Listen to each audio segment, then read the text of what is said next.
জেনেভায় আবারও মুখোমুখি হতে যাচ্ছে ইরান ও যুক্তরাষ্ট্র।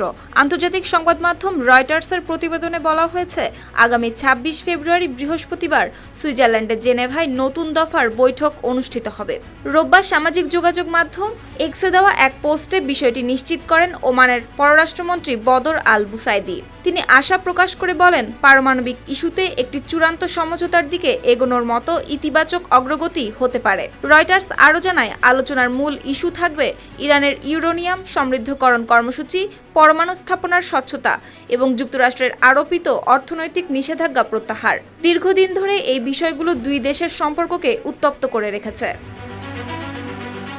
তবে বৈঠকটি এমন এক সময় অনুষ্ঠিত হতে যাচ্ছে যখন ইরানের সঙ্গে যুক্তরাষ্ট্রের সামরিক উত্তেজনা তুঙ্গে।